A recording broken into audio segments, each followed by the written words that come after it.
停呢度就得啦，邊上車，然後就將會去呢個咧街車仔麵檔咧，去尋找我哋咧童年美食嘅回憶啊！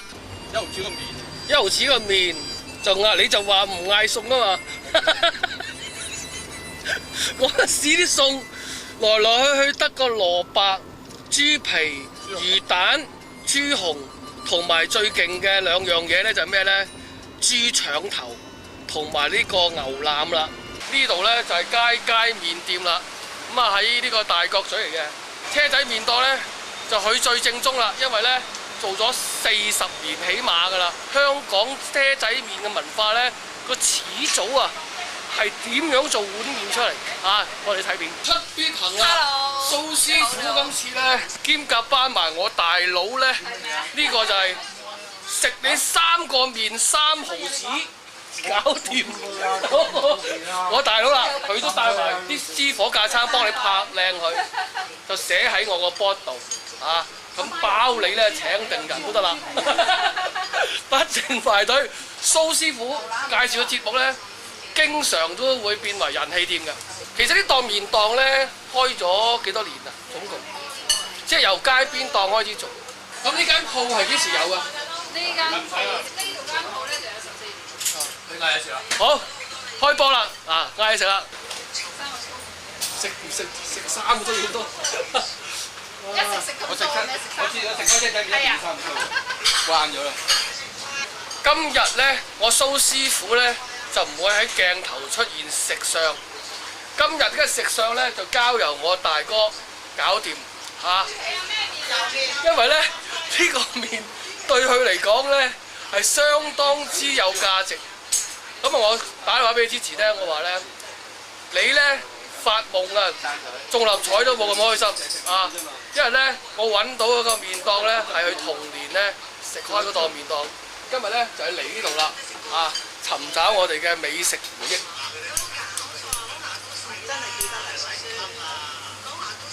會有錢啲俾你試啊！食辣，愛辣個。兩個手指揀都唔使。唔好辣啦！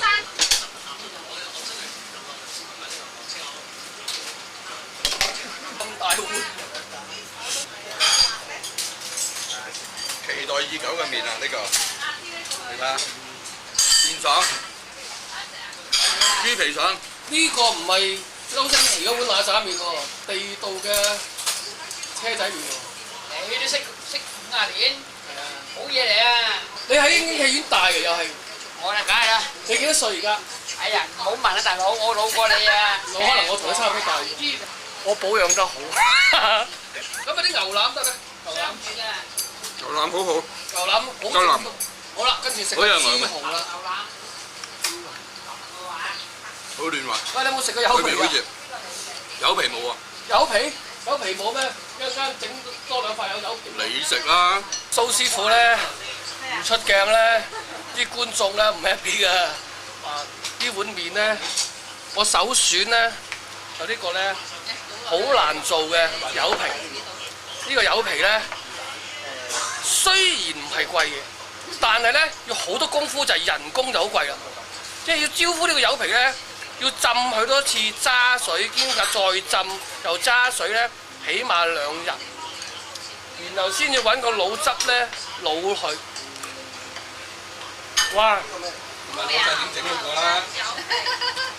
秘傳嘅唔可以教你。係啊，秘傳嘅。秘傳唔教得你啊，話俾你聽。係。個柚皮好有柚子嘅味道，佢咧個苦味咧有少少，啱啱好。如果個柚皮一啲苦味咧，就真係唔係柚皮啦，夠甜啊係啦，好似食涼瓜咁樣，你冇涼瓜唔苦嘅咧，唔少少苦咧係唔好食。啲豬皮真係冇得整，咁好啦，試下啲豬腸。豬腸聞坐喺度聞咧就已經好香豬腸味。好香啊！滷水汁正啊！嗰兜滷水汁啊，咁聲啊！佢直情咧漚哇！裏到咧，邊完全冇任何腥味、臭味，只有香味。即係冇嗰陣壓味啊！啲滷水好入味。一籃。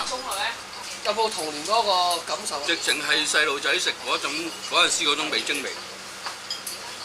嗰種味啊嘛，嗰種味道啊嘛。風味。風味。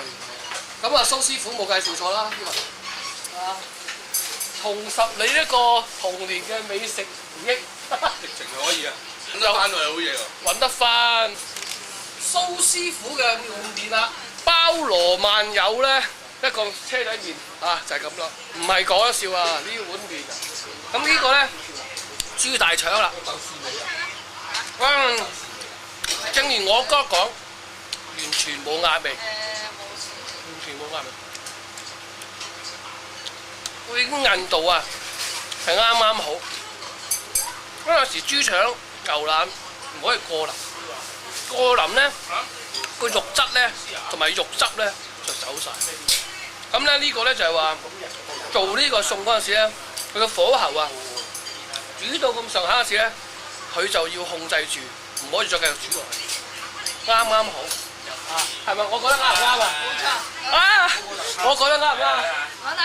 講得啱咧，啊應該講得啱㗎。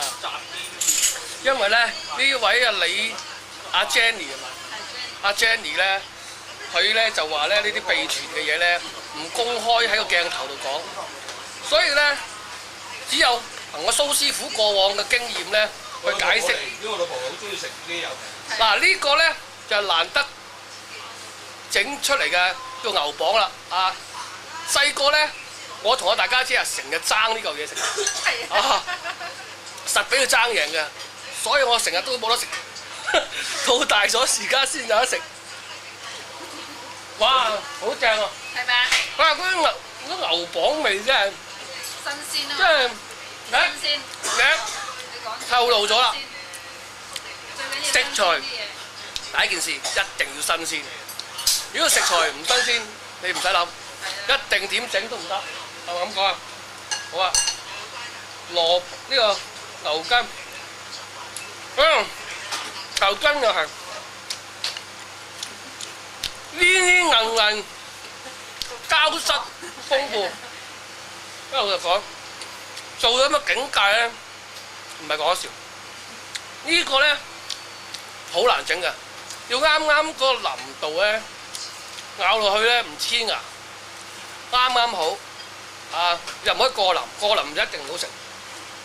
所以要食多嚿呢個。個牛筋好正，呢個咧魚蛋唔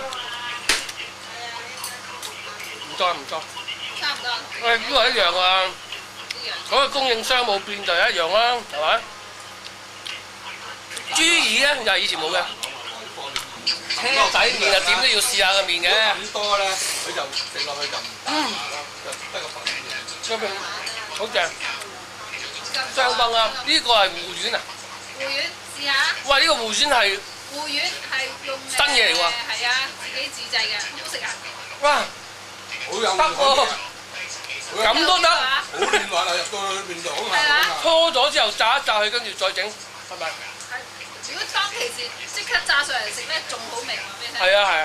佢而家凍咗咧，你都覺得好食，都好犀利咧。其實咧，你炸過之後就可以保存耐啲嘅，就可以咁樣整啊。用芋頭整嘅。係啊。佢咧係炒爛咗，係啦等啲麵粉溝埋一齊，搓軟，跟住攞落油鑊炸咗咧就可以點樣滷啊，點擺落個汁都得啦。係啊係啊。又講啱咯喎，阿 Jenny 姐，蘇師傅又講啱咯喎。問你火未？咁晒啦。一嘢就清啦，啊清晒啦，清晒啦，唉，哦，美味回憶由此結束。正。佢話咧就俾張卡俾人佢啦。話你咧就拍得好睇過好睇過電視嗰啲咯，哇飲食嗰啲，因為你食得好自然咯。我覺得佢哋咧拍得唔好嘅原因係因為好似哇我拍得好電視喎咁點算先就食咁啊！我覺得佢即係唔係自然咁擺落口食嗰啲咯，我覺得佢生活化咯，個頭先係咪好自然啊？都好自然。自然咯，俾人我做翻自己啫嘛。同埋要有個性顯現出嚟。同埋你唔好食咧，佢都話好食㗎，我覺得。同埋有陣時咧，係啊，因為佢商業啊嘛。係啊，佢哋我覺得因為我好食咯，佢哋。我點咧？阿 Jenny，我去嗰檔嘢食過好食啦，我先去影嘅。係咪啊？咁啊咁啊影咧你做出影咧我就會問清楚你 O 唔 OK， 影唔影得，影唔影，有冇興趣俾我影，有興趣俾我影咧咪一影。係咯，咁樣先啱我覺得。有陣時咧拍出嚟咧，唔係一定好食喎，上電視嗰啲話俾你聽。你唔好食唔會嘥我菲林。